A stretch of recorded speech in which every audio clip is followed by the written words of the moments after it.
Yeah, I'm pretty sure that it's something that is not allowed, but I mean, like, if he wants to be playing that way and risking it and arguing the word in, I'm not an admin of the tournament. I'm just warning him that it's probably gonna be a problem for him in case he wins.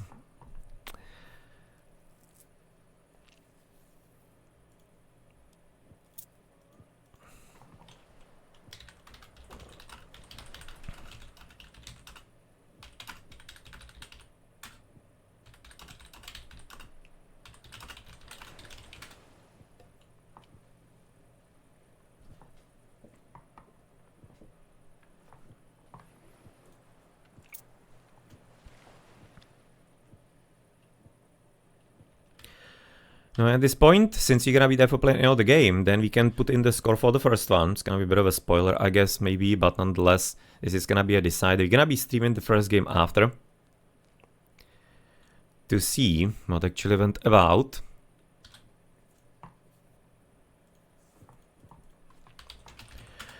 So GLHF, and let's head therefore into the decider.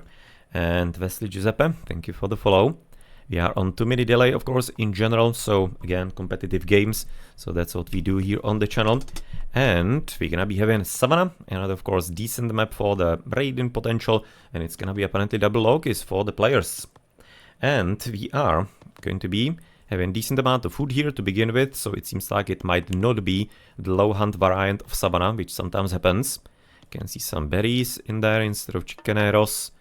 It looks to me, with the gold mine, not too comfortably positioned for GarMadjuda, frankly. Thinking that might be actually leading into few issues and troubles, as on the other side of the map, the gold mine, ooh, that's the exact opposite right now for Pandora Box Pelos also. It's gonna be having completely safe gold mine for himself, very nice for him. And well, TC doesn't do too much. Curious gold mine number 2, can be somewhat walled off and pretty safe. That is something that can be working out pretty well for him, I'm expecting. And the relics, Odin's wand, well, with double lock is in here, but nonetheless still kinda cool. And Girdle of Hippolyta, yeah, that's not gonna, no, not gonna. They actually might with the throwing axemen, depends how they play that. Maybe one of them goes for double temple, you might not be welcoming it too much, but possibly the others. So nonetheless, we are gonna be there for, at this point, having the secondary gold mine in fairly similar position, maybe a bit further away from the TC, but nonetheless, like, the whole spot is not too terrible for him. Kinda depends how far, for example, these forests go. As if it's gonna be connected there, or if it's only straggler and hole, might be having some more challenging wall-ups to do. Possibly. Mr. Majuda with the Netherlands flag, at least on his account. Pelos also, of course, from Mexico, as a very known player and tournament host and caster. He's having his Twitch. El Pelos also, I'm thinking it's his Twitch. I'm not entirely certain if he's having some underscores in there, but he's commonly streaming the Latin American tournaments, the Mexican ones, of course, especially. So you can find plenty interesting, like, Spanish cast games. We have also streamed some of his tournament games as well here and there of the tournaments that he has hosted. Don't think I've put anything on YouTube yet. Yeah, well, gonna have to find the time for that. And yeah, that's an interesting idea as well. If maybe you're gonna be seeing some Heimdall from either of them. But Tempelino, one at home. Second is gonna be at home as well. You can say it now, GarMadjuda is gonna be again going turbo safe around the base, which is kinda like interesting for the early stages. But of course, it creates an inevitable problem through the fact that he's gonna be blocking himself on safe farming around the TC. So that's not entirely that ideal. By the way, otherwise further food here to the south, the zebras girafeños, and fairly solid gazelles also to the top side. Of course, the food is gonna be quite a bit far away from the bases, so quite a bit open for possible raidings, and you can see very good scouting here by Majuda. Well aware. And can say now 430, 415 for the other player. It's gonna be taken apparently slightly longer. Not entirely too terribly. After this one, no! He's again going for like 440. That's way too late. It's like way too late advances from these matchups, to be honest. Same as it was a problem in the previous game, as we have seen. No, like a half a minute difference, not liking that too much. That's like one Hersier extra. You're gonna be having, of course, quite a bit of a jump on the opponent as well. At this point, considering GarMadjuda. Seems like he's gonna be continue with the wall in, so up to you. 4 chips and that. We'll see what happens, and probably Boit is gonna be having to make, or the other admins of the tournament, some kind of, maybe, ruling on that, if that's gonna be contested or disputed. But well, we kinda gave our opinion, which I'm thinking is gonna be kinda like the spirit of the rule, what Boit meant by it, and usually what is considered not entirely too cool to do, but whatever. As I said, in the last game I don't think it was a deciding factor, so at least that's somewhat of a mitigating factor for that. So we'll see what's gonna happen, maybe game, or the in-game number 3 here. So yeah, 3 in the food is gonna be quite a good thing to do. He's gonna be going next. He's right now finishing at quite a bit of a stupid time with the food. He's gonna be wanting to switch either forward or back. And again, because he's advancing so late, he's gonna be having a problem with it. Okay, bit of interest right about now. Attempt on walling off the gold, of course. I mean, like, he doesn't even necessarily need to finish with that. The gold is already on its own quite a bit excellently positioned. Can't be right about now attacking the Ulf side because he will be under a TC fire. But maybe he could be just sending somebody at least through top. On the other hand, he is all right now decided to sacrifice the housing, which right now is falling down and could be a bit of a small problem with the pop. Will be maybe right now delaying one of his units, but he probably still does have the scaling, right? I don't think he actually lost that, so that can be taking care of the build-ups, and the harassers can be continuing fighting. No, and there we go. Of course, some kind of little micro maybe could be possible, and kiting through the tower. You're gonna be taking the harasser that is under attack and losing hit points, and then you cannot send him away. They're gonna be retargeting and whatnot, so you can do a few things with the tower if you are quick enough and good enough in the gameplay.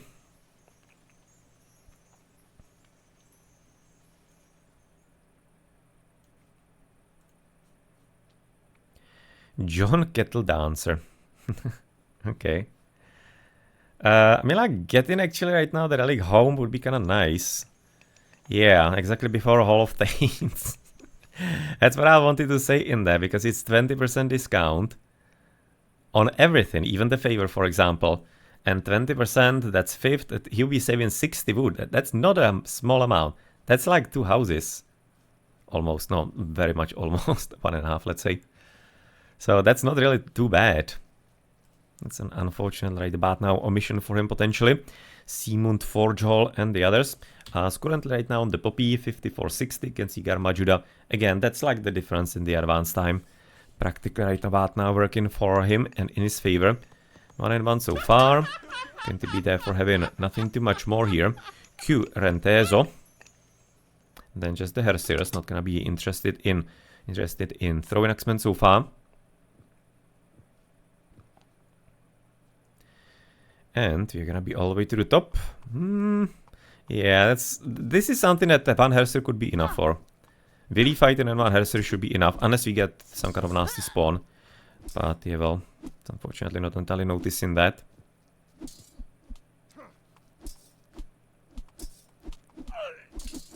No. Troll theoretically could be actually enough against the villages, but since we see that this is not entirely that much of a concern, and not the troll, this time for blue, again, not entirely that useful. You can say right now GarMadjuda is not entirely focused in that. It's very well focused by Pelos also a bit earlier.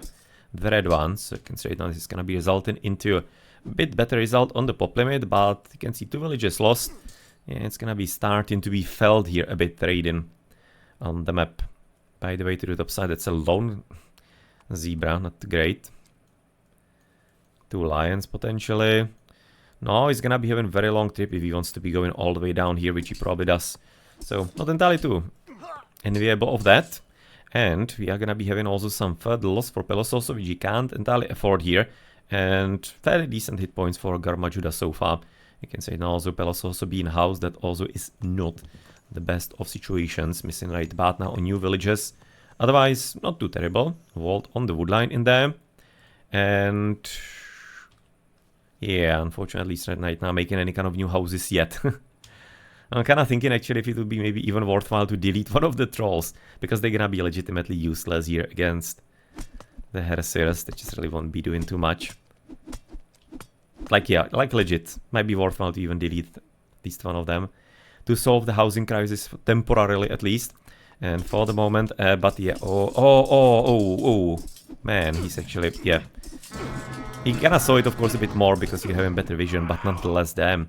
That was a terrible battle right now for Peloso. So anyway, as he lost quite a few hit points in there against right now 20 pop limit, already in the difference. No, that is at this point not looking too great for Mr. from Pandora Box in blue. Yeah, breaking the wall is making sense because I'm thinking that maybe GarMadjuda wants to be going for the food here. And if there is the wall, he's gonna be getting raided, he can just immediately disengage. It's actually a fairly smart wall here. If that was the case, and that's what he was aiming for, which I'm kind of thinking he might have been. No, but it's not gonna be entirely that hot yet. So far for him, and kind of liking, of course, all the walls everywhere. With the other side for Pelos also still being available on the gold. Should be placing the ox cart a bit closer, but luckily he does have at least some husbandry goats available to him. Otherwise, as you can see, gold mining upgraded, and it's gonna be even the wood for GarMadjuda. He's much better shape with Bragi though. Coming forward for Pelos also. Of course, right now sacrificing for that units. Oof. Fortunately, also the Heresier here. He just kinda like wants to be a bit active here, so that GarMadjuda is not gonna be utilizing his advantage. He's playing it smart, Pelos also. And unfortunately, Majura is gonna fall in for that. Maybe not realizing he's having such a big advantage above his opponent, and therefore not taking that. And you can see actually he even went for the forward hand. So he does have some realization that he's in a good spot in the game. Because that's like, kind of just, no, flashing his underbelly in there with quite a certainty that he's not gonna be stepped in it. But well, whatever the case, Temple upgrades already in. It's not gonna be getting too many of them anymore. That's a huge army here. But with the throwing axemen, at least a few of them in, with flame weapons, he's gonna be able to win that battle if he forces GarMadjuda into the fight. Okay, he's gonna be probably trying to contain him, looking at this wall, so that he doesn't have that much of a good opportunity to run. Thinking that may be right about now the whole idea. There's the Bragi coming for. No, if he was already in position from behind, he could have actually cast the flame weapons and get the fight. Because I'm thinking Majura might have been committing to it. He could be feeling he's strong enough.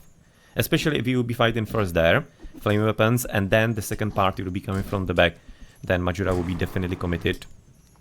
Okay, this is gonna be sucky. Might have to call the flame weapons now just to scare him off. Yep. Exactly. Making good sense here. And a bit of a better pathing could have been actually wanted here. Could have been blocking some of the Heresiers for a bit more hits. No, but nonetheless, of course, this is right now only just a band-aid on quite a bit of a arterial puncture, I'm thinking. It seems to me at this point for Pelos also, because as soon as we are gonna be advancing into Bragi, also for Majjuda, which we know is gonna be about now, he can just kinda like immediately turn back and get an insta-victory.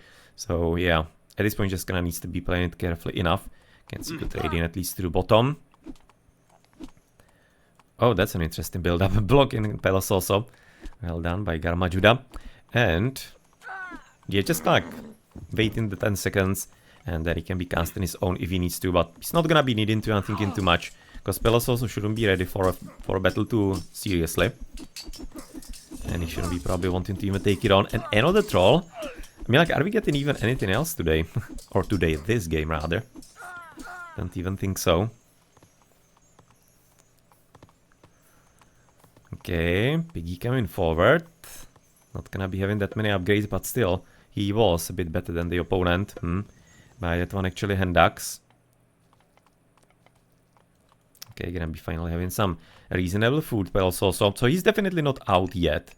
Still gonna be having some good reason to continue. Unfortunately, the missing ox card is gonna suck here slightly. He does have another gold mine anyway to the bottom, so it's not gonna be a huge problem. And unfortunate loss for GarMadjuda, who was hoping to go for the raid in here, I guess. And looks like the second piggy is gonna be following similar suit. Troll is gonna be apparently useful. Is he? No, hit it. He's actually trying to get in front of the villages, and you can see how quickly he's going. Well. But now he should be sacrificing himself in favor of the Wills.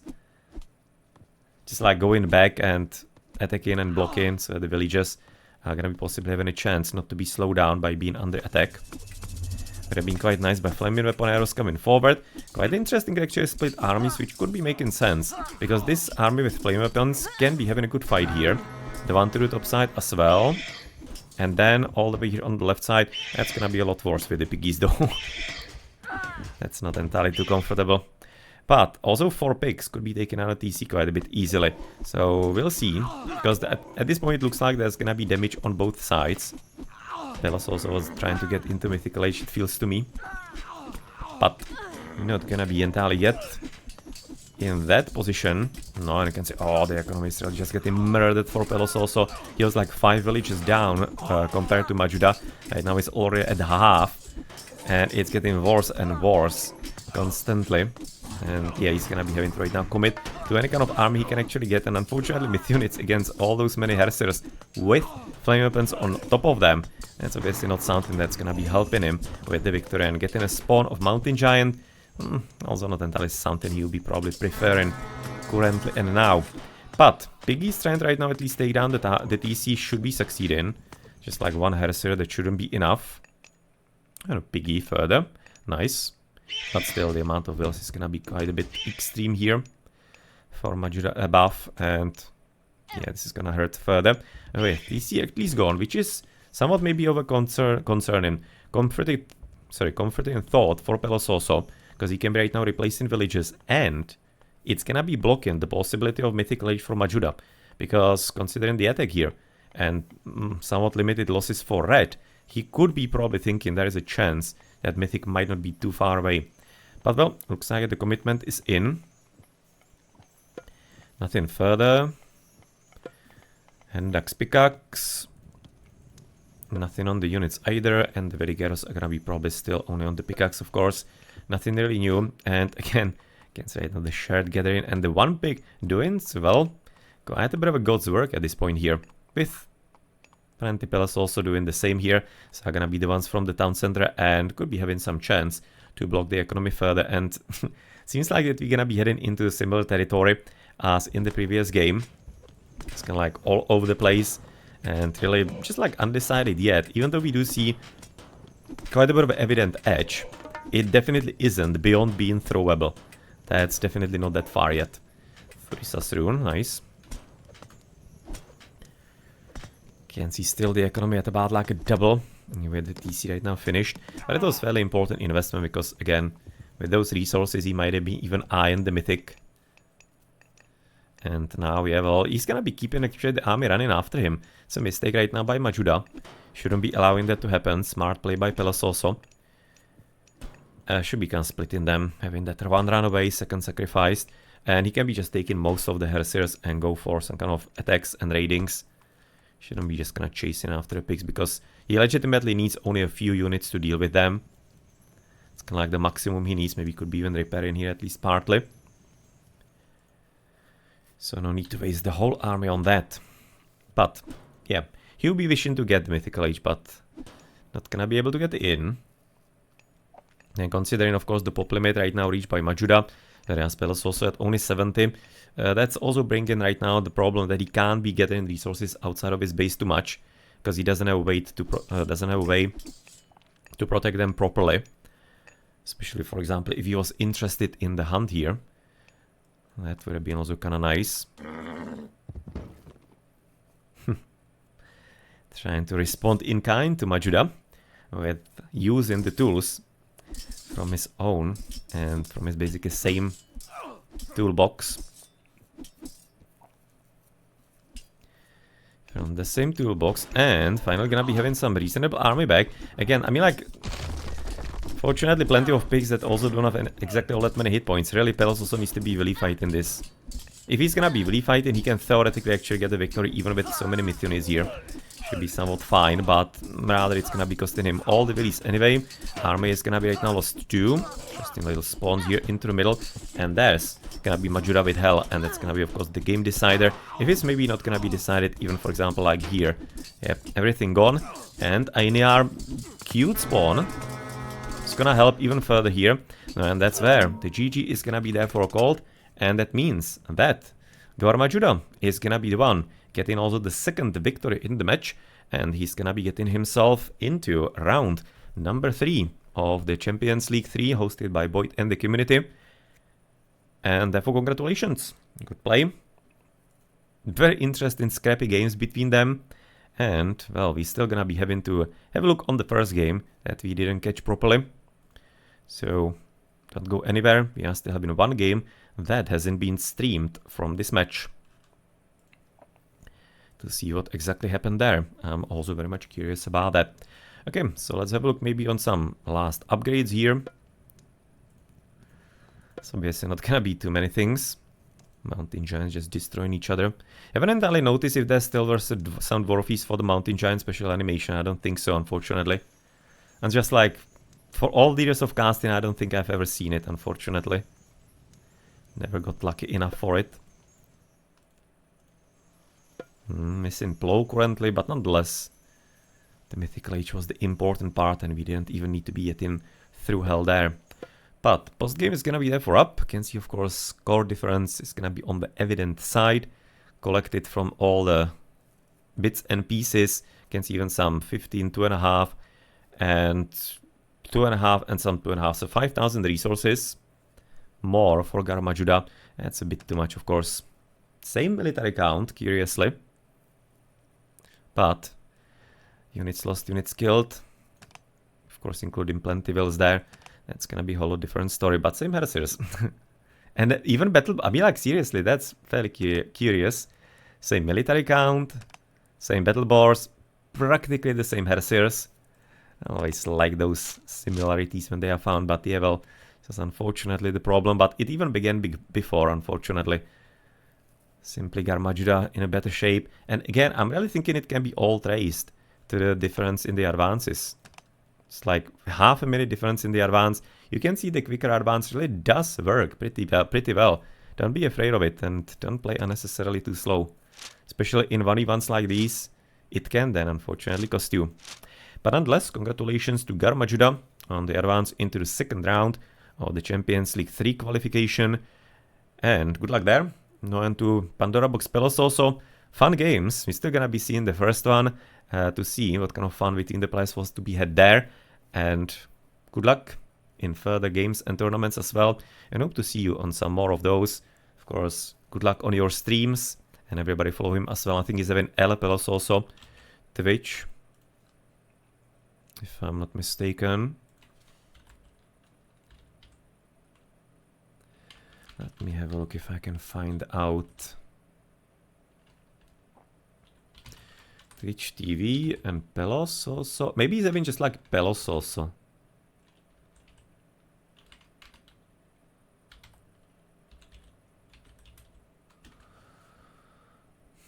One of those it's going to be. No, Pelos also, yeah. So, streaming fairly often. For example, 2 days ago, 3 days ago he streamed.